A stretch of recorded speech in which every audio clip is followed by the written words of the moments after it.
Factoring. Factoring is sometimes the fastest way to see features of a graph without graphing it. We can find zeros, maximum, minima, points of inflection, which are the spots where the graph goes from concave down, which is shape, to concave up. You've seen graphs like that squiggle a little bit. Anyways, we'll get into that. We're here for factoring. The first bit of factoring is factoring with a greatest common factor. Factoring out a greatest common factor is essential to getting the rest of a factorization correct. Here, 6x is the common factor, and we're left with x squared minus 4. You might notice that that is leading us into a difference of squares. We know that 6x has to stay there so it can remain the same expression, but we'll factor out an x minus 2 and an x plus 2 from this x squared minus 4.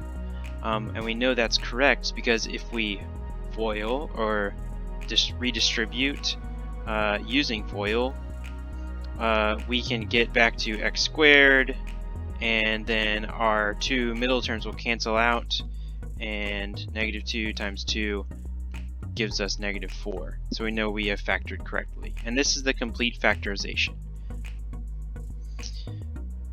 Now our difference of squares has a couple different cases, right? So if we don't automatically see this as a difference of squares, we can force it to be if we just take the square root of 5. And then we can find, well, clearly if we were solving for 0, the solutions would be plus or minus radical 5. And then another case is where we have multiple variables and a little bit more complicated coefficients. So we know 6x minus 2y squared and 6x plus 2y squared are our factorizations, because difference of squares is perhaps the nicest thing ever. It is a gift when you see it, when you're asked to factor. You will always get this situation where the first term squared minus the second term squared turns out to be what I've written over here on the right. Now, trinomials are where things get a little fancy. This first trinomial that I have for us isn't too complicated. You just have to think what two numbers multiply to be 12 but add to be negative 7. So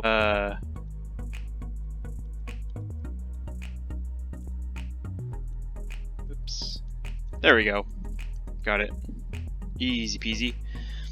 Now a trinomial where a is not 1, we're going to use something called the AC method. And that's where we take the first coefficient and the last coefficient, we multiply them together.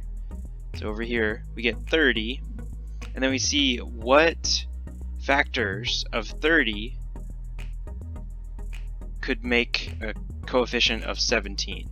I know that 15 and 2 make 30, and we want to use that for our factorization.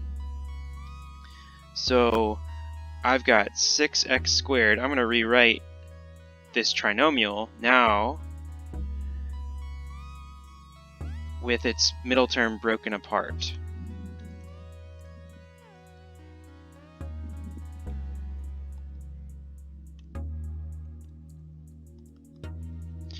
So this type of factorization is now called grouping.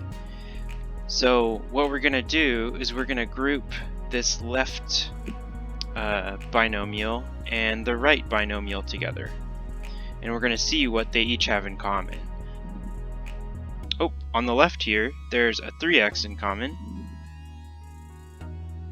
And what's left over when we factor a 3x away from 6x squared is 2x plus 5. And we'll do the same to this right binomial. well, they have nothing in common, so we just have 2x plus 5. This is our entire term now. What's in common between this term and this term? 2x plus 5. That's what's in common. That whole binomial can be in common. So 2x plus 5 can be factored away. And what's left over is 3x plus 1. So you might have a different way of solving a trinomial. You can think similarly to how you solve a trinomial where a equals 1 and go through that whole process. It just takes a lot more time to review the options in your head. But here I like to use the AC method and group these binomials together and factor from there. If you have questions, make sure you're asking me in in-person class, and thanks for watching.